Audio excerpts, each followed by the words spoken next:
मनुष्य भी बड़ा विचित्र प्राणी है। अपनों से नीचे के स्तर के लोगों को वो हे दृष्टि से देखता है, उनका उपहास उड़ाता है, उनसे बार बार कहता है कि तुम्हारा कुछ नहीं हो सकता, तुम भविष्य में कुछ नहीं कर पाओगे। जब मनुष्य के पास धन, संपत्ति, मान होता है तो वो दूसरों का आदर नहीं करता, परंतु वो एक बात भूल जाता है कि उससे भी अधिक शक्तिशाली कोई अस्तित्व में है, और वो है समय। काल काल अपना चक्र कब बदलेगा ये कोई नहीं जानता। समय अपनी करवट कब लेगा ये कोई नहीं जानता। कोयला भी समय के साथ साथ हीरे में परिवर्तित हो जाता है।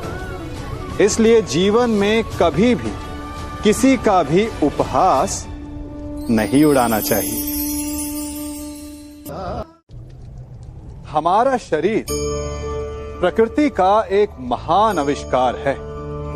इससे जटिल संरचना संसार में और कोई नहीं। हमारा शरीर जितना जटिल है, यदि इसे ठीक से जाना जाए तो इससे अधिक सरल ज्ञान देने वाला और कोई नहीं।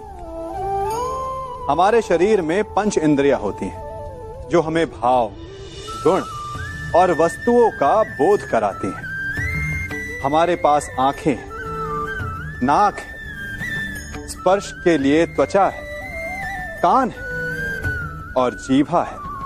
सबका भिन्न भिन्न कार्य है। आंखों से देखना, कानों से सुनना, नथनों से श्वास लेना, त्वचा से स्पर्श करना और जीभा से स्वाद लेना। परंतु क्या आपने कभी सोचा कि प्रकृति ने हमें 2 आंखें दी, 2 नथने दी, 2 कान दी, स्पर्श के लिए ये पूरा शरीर दिया, परंतु जीभा केवल 1 दी? ऐसा क्यों? क्योंकि प्रकृति चाहती है कि हम देखें अधिक, सुने अधिक और ज्ञान अधिक अर्जित करें, बोले कम। क्योंकि अधिक वाचाल नाश को निमंत्रण देता है। स्मरण रखिएगा।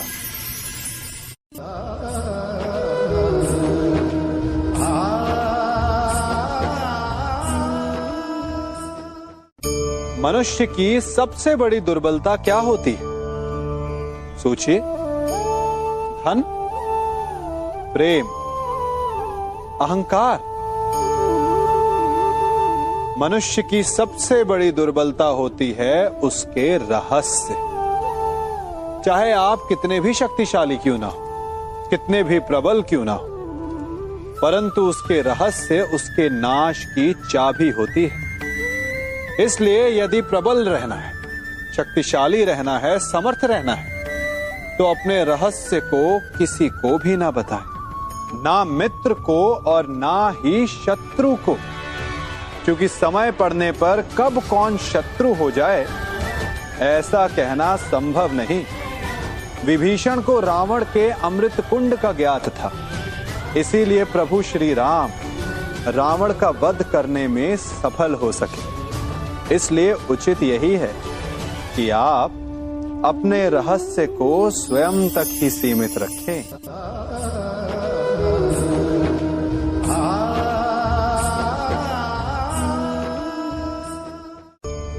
मनुष्य जीवन की परीक्षा में सफल होने के लिए क्या नहीं करता?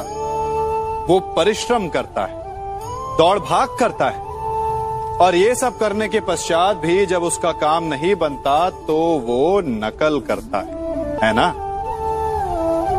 तनिक लौटिए अपने बचपन में, स्मरण कीजिए अपने बचपन की स्मृतियों का। क्या स्मरण हुआ? विद्यालय में जब आप परीक्षा देने जाते थे तो क्या होता था? आप ना सही, परंतु कोई ना कोई सफलता पाने के लिए नकल करता ही था और उत्तीर्ण भी हो जाता था, है ना? परंतु जीवन की परीक्षा ऐसी नहीं होती। नकल करने वाला सफल नहीं होता। कारण विद्यालय में सबके प्रश्न पत्र एक होते थे, परंतु जीवन के प्रश्न पत्र और उनकी कठिनाई सबके लिए भिन्न होती है, तो निश्चित रूप से उनके उत्तर भी भिन्न होंगे ना। इसलिए यदि आपको जीवन में सफलता पानी है तो नकल ना कीजिए, स्वयं के प्रश्नों का उत्तर स्वयं ढूंढिए और सफलता आपकी ही होगी।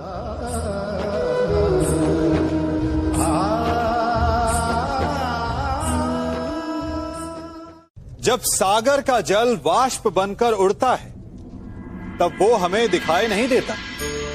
मेघ उस जल को अपने भीतर छिपा लेते हैं, लंबी यात्रा करते हैं, प्रयास करते हैं कि वो जल सदा उनके भीतर छिपा रहे।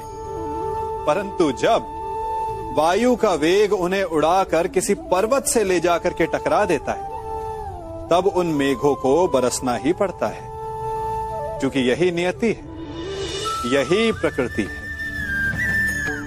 क्योंकि जल को सागर में जाकर मिलना ही है। ठीक ऐसा ही हमारे साथ भी होता है। हम सत्य को अपने मन के मेघों में चाहे जितना छिपाने का प्रयास कर लें, परंतु समय की आंधी उसे वास्तविकता के पर्वत से ले जाकर के टकराकर हमारे समक्ष ले ही आती है। जिस भय के कारण आप सत्य को सामने नहीं लेकर आना चाहते, एक दिन वही भय हमारे समक्ष आकर खड़ा हो जाता है और फिर हम लाचार हो जाते हैं, क्योंकि हमने उस भय का सामना करने की तैयारी नहीं की होती। इसलिए सत्य से भागे नहीं, उसे छिपाए भी नहीं, उसे स्वीकार करें। भविष्य की बड़ी विपत्ति से बच जाएंगे।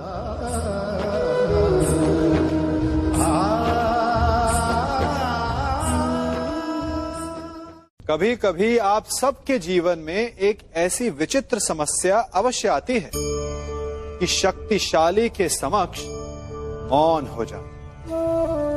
कि उस शक्तिशाली से विवाद करने से बचने के लिए आप मौन रह जाते। मानता हूं, ऐसा करने से आप एक विवाद से बच जाते, एक संघर्ष से बच जाते। परंतु ऐसा बचाव एक बड़े संघर्ष को जन्म दे देता है। कैसे? हमारा मौन रहना अनजाने में उसका समर्थन बन जाता है और वो स्वयं को अधिक शक्तिशाली अनुभव करता है, और यहां से हमारा दमन प्रारंभ हो जाता है। एक के बाद एक हम अन्याय में अनचाहे रूप से सम्मिलित होते चले जाते हैं। तो इसका तोड़ क्या है? ये समझने के लिए ये जानना आवश्यक है कि ऐसी कौन सी बात है जो आपको विरोध करने से रोकती है। ये सामने वाले की शक्ति नहीं जो आपको रोकती है, ये आपके भीतर छिपा भय है जो आपको रोकता है। हाँ, कभी कभी भय आपकी सुरक्षा अवश्य कर सकता है, परंतु साथ साथ ये भी जानना आवश्यक है कि ये भय ही है जो आपको मौन भी रखता है।